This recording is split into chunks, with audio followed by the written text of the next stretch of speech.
scientifique, hein. C'est la science qui éclaire la pratique, n'est-ce pas, pour faire la décision. La décision administrative doit s'éclairer, n'est-ce pas, des travaux scientifiques. Maintenant, l'université de Parakou est là, représentée par quand même un chercheur de renom, n'est-ce pas, qui est quand même un chevronné à la matière pour nous fournir, n'est-ce pas, une vue scientifique sur cette question. Docteur, vous avez la parole. 12 minutes. Merci beaucoup. D'abord, je commence par dire et présenter les excuses du professeur Marcel Bako. Il a été rappelé de toute urgence à Barakou pour des urgences professionnelles. Donc, il présente ses excuses. Heureusement, quand on faisait le travail au laboratoire, j'étais son associé direct. Moi, c'est Odéon Sékou. Marcel, c'est un professeur. Et donc, nous, on a la charge de partager avec vous les bonnes pratiques foncières au regard du code foncier domanial au profit des jeunes.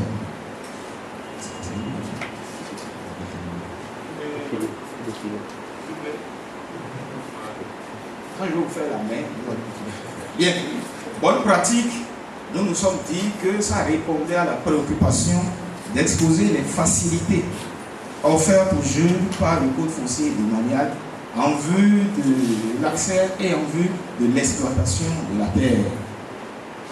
Mais, si on doit parler de bonnes pratiques, il faut qu'on s'entende sur ce qu'on appelle bonnes pratiques.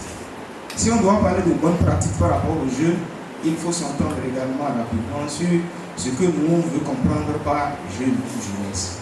Bonnes pratiques, comme on peut le voir, ensemble de comportements, des façons de faire qui sont consensuellement acceptées et qui permettent en réalité d'assurer un certain nombre de fonctions.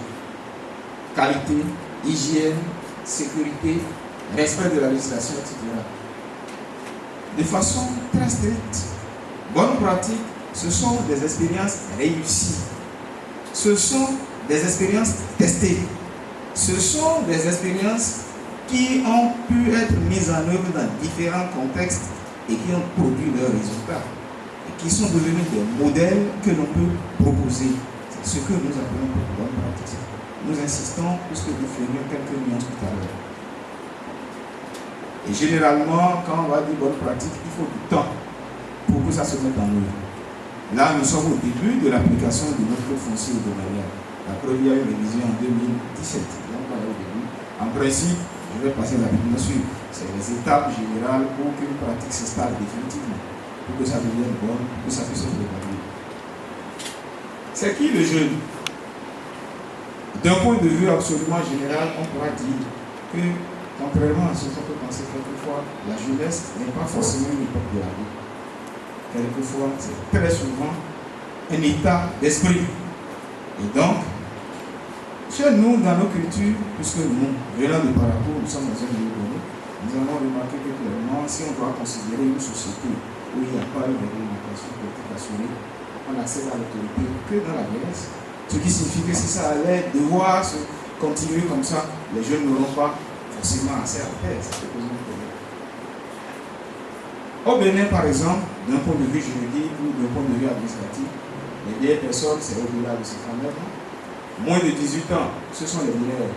Donc, après 18 et je suppose 59 ans, on va dire qu'il y a les adultes. Curieusement, en milieu agricole, cette typologie ne semble pas toujours. Parce que quelquefois, le mineur peut devenir très prématurément adulte et l'adulte très précocement vieux. Parce que ce sont les travaux de la terre. Le jeune, nous en avons fait quelques approches. Mais nous allons retenir essentiellement notre approche au Bénin pour dire que les classes d'âge se définissent par rapport aux travaux agricoles que la personne considérée est appelée à mener. Donc, si nous suivons bien le tableau que nous avons mis de 0 à 8 ans, etc., ce n'est pas essentiel, mais on voit qu'entre 16 et 35 ans, dans le milieu Bariba qui est le nôtre à Parakou, c'est en ce moment-là que le besoin de terre se fait sentir sérieusement. Ensuite, entre 36 et 55 ans, on remarque que c'est eux plutôt qui détiennent la terre. Donc ça veut dire que c'est à ces deux niveaux-là que la pression se fera beaucoup plus. On l'a remarqué dans la communication du coordonnateur de l'IRA tout à l'heure. Elle a fixé des âges, curieusement, sur le terrain, c'est ce que nous avons observé. Mais au-delà de 55 ans, ce sont des personnes qui n'ont plus assez de force.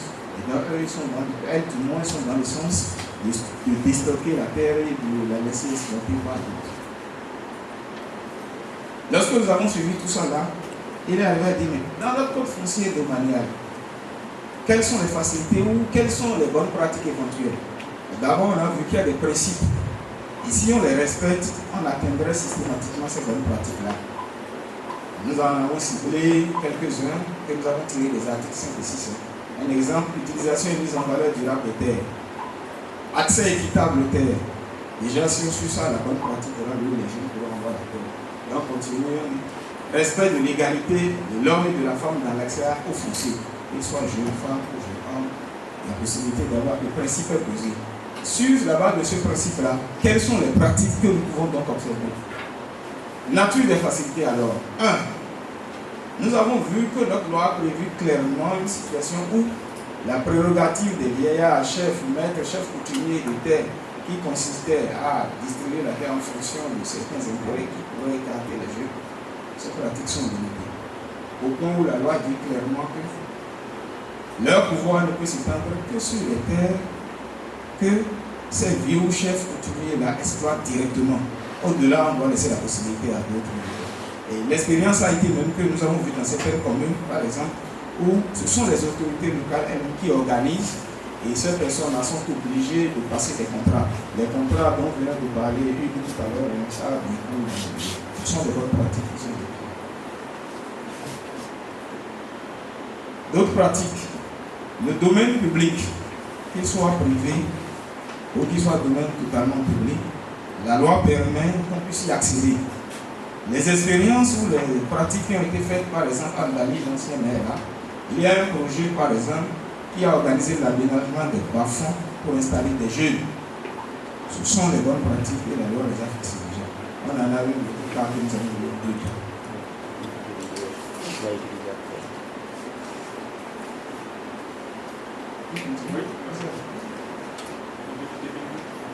Bien. Une autre pratique que nous avons jugée bonne, que la loi a instituée, mais dont nous n'avons pas encore vérifié l'efficacité sur le terrain, puisqu'on n'a pas encore rencontré la situation. Aujourd'hui, au Bénin, lorsque vous voulez acquérir en achat-vente des terres rurales, vous êtes limité. La loi dit pas au-delà de 1000 hectares. Si bien que l'effet qu'on peut en tirer, c'est que l'accaparement des terres par quelques-uns seulement n'est plus tellement possible. Et il y a la possibilité alors pour tous jeunes d'accéder à la terre alors, puisqu'on a limité la possibilité pour quelqu'un d'en avoir de façon excessive. Il y a une autre pratique demandée par le code qui peut être très utile aux jeunes. L'obligation de mise en valeur des terres. Chez nous, la loi dit aujourd'hui que lorsqu'une terre est insuffisamment mise en valeur, quiconque en a besoin, notamment les jeunes, peuvent s'adresser aux autorités locales, notamment le maire, pour en demander l'exploitation. Au maire d'exiger aux détenteurs de droits sur terre une mise en valeur immédiate ou de l'obliger à concéder l'exploitation à une autre personne qui pourrait valablement être un jeune. Nous n'avons pas encore sur le terrain constaté une situation qu'un détenteur de terre se fait demander par le maire de mettre en valeur ou d'avoir à concéder l'exploitation. En conclusion, clairement, la loi a fixé des facilités pour les jeunes. Il y en a, nous avons vu, qui ont été mises en œuvre clairement. Il y en a d'autres qui n'ont pas encore été concrétisées. En conséquence, on estime qu'il appartient alors aux jeunes d'aller à la connaissance du code foncier de manière afin de jouir de ces facilités-là chez nous. Parce que nous avons compris également que l'ignorance de ces facilités fait que les jeunes peuvent ressentir de la difficulté alors que la loi leur permet. Donc, il faudra alors tout faire pour capitaliser les bonnes pratiques. Une bonne pratique peut alors être partagée par diverses voies en fait vue d'une capitalisation. Canaux conventionnels, canaux numériques, de face à face, etc. Et d'une personne, ça peut passer progressivement à beaucoup de jeunes, ce qui, in fine, leur permettrait d'avoir accès à la terre et de jouir de facilités à eux organisées par la loi ou le code foncier de manière chez eux. Je vous remercie.